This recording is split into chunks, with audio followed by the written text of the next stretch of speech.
হাতির তাণ্ডবে জেরে ছেলে মেয়েদের বিয়ে দেওয়া হয়েছে দায়। জলপাইগুড়ির বন বিভাগের মরাঘাট রেঞ্জের ধূপগুড়ি ব্লকের ঝাড়আলতা ২ নম্বর গ্রাম পঞ্চায়েতের ভান্ডারকুড়া গ্রামের এইরকমই যাতা অবস্থা, যা শুনলে রীতিমতন আপনার চোখে জল এসে যাবে। পার্শ্ববর্তী জঙ্গল থেকে হাতিরা বেরিয়ে এসে বাড়ি, ঘর, ক্ষেত খামার, এমনকি বাড়ির ছেলেপিলের বিয়ের সরঞ্জাম লন্ডভন্ড করে দিয়ে চলে যায়। দেখুন বিস্তারিত।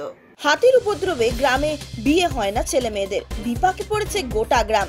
দেখতেও গুণ বিচারে মোটেই পিছিয়ে নয়, আর অন্য সমস্ত ছেলে মেয়েদের মতো তারাও যুগের সাথে তাল মিলিয়ে যথেষ্ট স্মার্ট, রীতিমতন শিক্ষিত, পকেটে রয়েছে যথেষ্ট টাকা সংসার চালানোর জন্য। তারপরেও গ্রামের ছেলে মেয়েদের বিয়ে দিতে হিমশিম খেতে হচ্ছে গ্রামের মানুষদের। কিন্তু কেন যে এই গ্রামের ছেলে মেয়েদের বিয়ে হতে এতটা সমস্যা, তা শুনলে এক মুহূর্তে হাসিও পেতে পারে। তবে এটাই বাস্তব যে ছেলে মেয়েদের বিয়ে দিতে না পেরে বিপাকে পড়েছেন গ্রাম বাসিন্দারা। বারবার প্রশাসনকে জানিয়েও সমস্যার কোনো সমাধান না হওয়ায় এখন অনেকেই এই গ্রাম ছাড়া।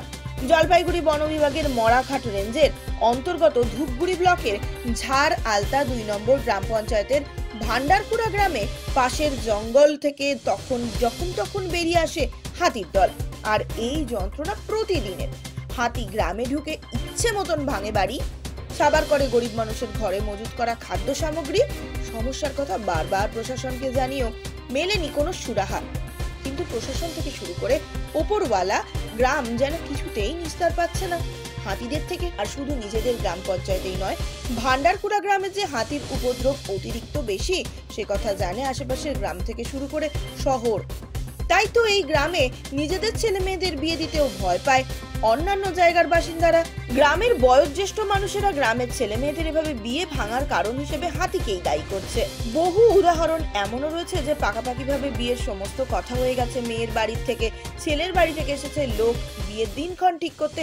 ছেলের বাড়ির লোকজন নতুন আত্মীয়দের বরণ করতে আয়োজনও করেছে এলাহি খাবার দাবারের। এমন সময় এলাকায় ঢুকে পড়েছে হাতির দল। আতঙ্ক ছড়িয়ে যায় গোটা গ্রামে। বিয়ে ঠিক করতে আসা মানুষজনের সামনেই লন্ডভন্ড করতে থাকে হাতির একের পর এক বাড়ি আর চাষের জমি। আর এই দৃশ্য দেখে বারবার পিছিয়ে যায় বিয়ে। হাতির এই যন্ত্রণা থেকে কবে যে মুক্তি পাবে গ্রামের মানুষ, তারই অপেক্ষায় রয়েছে সকলেই। দিদি, আপনার নাম? আমার নাম সরস্বতী রায়। আচ্ছা, এখানে হাতির উপদ্রব কতটা? এইখানে তো প্রতিদিন হাতি বের হয়। আমাদের কোনো কৃষি আমরা তুলতে পারি না, নিয়ে যেতে পারি না। আমাদের এইখানে ৪৫-৫০ বিঘা জমি, কিন্তু আমরা কোনো কৃষিকাজ বাড়িতে নিয়ে যেতে পারি না। মূলত এই এলাকায় মানুষ কি কাজ করে? আমরা সবাই কৃষিজীবী।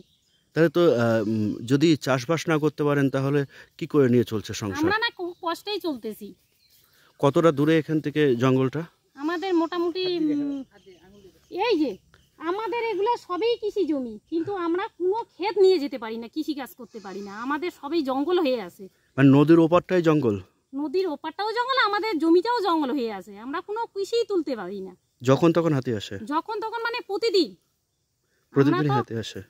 আমরা তো সাধারণ লোক, আমরা যদি কৃষি কাজ করতে না পারি তাহলে আমরা খাবো কি? এই যে টাকি-টুকি ২-১টা গাছ উঠাইছি, এগুলো বিক্রি করে কোনো রকম পেটে ভাতে চলতেছি। কিন্তু আমাদের বাচ্চা কাচ্চা ঠিকমতো পড়াশোনা করতে পারতেছি না, আমাদের বাচ্চা কাচ্চা ঠিকমতো স্কুলে যেতে পারছে না। কিসের জন্য? আমরা কোনো খেতেই করতে পারতেছি না, কোনো কৃষিকাজ নিয়ে যেতে পারছি না। তাহলে আমরা কি করে চলবো? বন দপ্তর কোনো ভূমিকা নেয় না? বন দপ্তর কোনো ব্যবস্থা করে না? আমরা তো বারবার বলছি, আমাদের তো কোনো ব্যবস্থাই করতেছে না। তাহলে আমরা চলবো কি করে? বন দপ্তর যখন হাতি আসে তখন বন দপ্তরকে খবর দিলে তারা আসে এখানে? আসে, যখন হাতি চলে যায় তখন আসে, তখন আইসে একটু দেখাশোনা করেই চলে যায়। কোনো ব্যবস্থাই নিচ্ছে না। কি চাইছেন? আমাদের যে কোনো একটা ব্যবস্থা করে দেখ। আমাদের জমি থেকে যদি আমরা ভাত পাই না, তাহলে তো আমরা কি করে চলবো? বললাম যে এখনো পর্যন্ত মানে এই যে আপনাদের এখানে হাতি এই পরিমাণ ক্ষতি করে, বন দপ্তরে গেছেন? একবারও কি বন দপ্তরে গেছেন বা কবার গেছেন? আর তারা কি বা প্রতিশ্রুতি দিয়েছে এবং বাস্তবেই বা কি মিলেছে? বন দপ্তরে তো ২-৪ বার আমি গেছি। বিট থেকে ধরে এনজার অফিস, এনজার অফিস, এই যে আরো কি অফিস বলে, বন দপ্তরের বিভিন্ন বিভাগ, ওয়াইল্ড অফিস, ওইখানেও গেছি। ওয়াইল্ড অফিস তো ওখানে তো যার গাছান মানে সামলায় মুশকিল, অফিসে তো ঢুকায় মুশকিল ব্যাপার। এনজার অফিসে ওইখানে দিবে, আমাকে টাওয়ার দিবে, তারপরে সানলাইট দিবে, তারপরে বহুত কিছু দিবে, কিন্তু এখন ঘুরতেছি কিছুই নেই, আমরা পাই না। যেগুলো হাতি যখন ক্ষতি করে সেই ক্ষতিপূরণের জন্য যদি অ্যাপ্লাই করেন সেই ক্ষতিপূরণ কি পাওয়া যায়? পাইছি, সত্য কথা কয়া লাভ, মিথ্যা কথা কয়া লাভ নাই। আমরা এই ধানের খেতে দিছিলাম 25-30 জন যাওয়ার পরে ওখানে ঢুকছি আর কি, 3-4 হাজার টাকা করে ঢুকছিল। 3-4 হাজার টাকা করে একবার। আর বাকিগুলো আগের লাদা দিছে, কিছুই হয়নি। ঘর বাড়ি যে ভাঙচুর করে গ্রামের মানুষে, মানে সেই দিক থেকে সেগুলো বন দপ্তরকে জানিয়েছেন?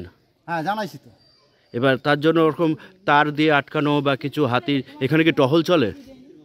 বন দপ্তরে টহল হয়? করার পরে যখন হাতি ভাঙি টাঙি চলে যায় তারপরে ওই যে টহল করার লোক আসে, ওই যে এয়ারলেফ অফিস। কতক্ষণ পর আসে?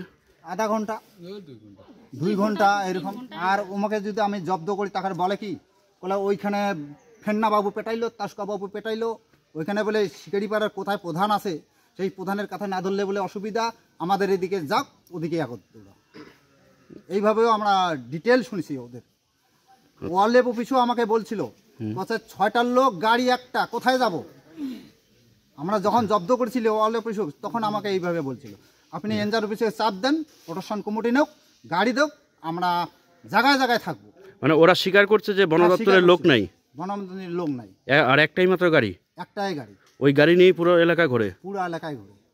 সেই জন্য খাম্বা, ঠাকুরপাট, খট্টিমারি, ভান্ডারপুরা, শিকারিপাড়া, ধুমপাড়া এইগুলো জায়গা ঘুরি, একটা টিম 6টা-7টা লোক। মানে সেই কারণে হচ্ছে, মানে হাতি যখন আসে তখন আসতে পারে না, আসতে পারে না, সময় নেই। হাতি পালানোর পর আসে, তারপরে পরে আসে। বাড়ি যখন ভাঙিয়ে দিল, একবার এখানে ধান খাইতে খাইতে এক বাড়ি পরিবারে গেল, পরিবারের লোক প্রায় কান্দা কাটা শুরু। ওয়ার্ল্ডকে ফোন করতেছি নাই। তখন আমরা যেভাবে একটু দূর করার পরে এই দিয়ে আসলো। আপনার নাম? বিশেশ্বর রায়। যে কোনো খবরের জন্য যোগাযোগ করুন 7099017330 এবং 7099017110 নম্বরে।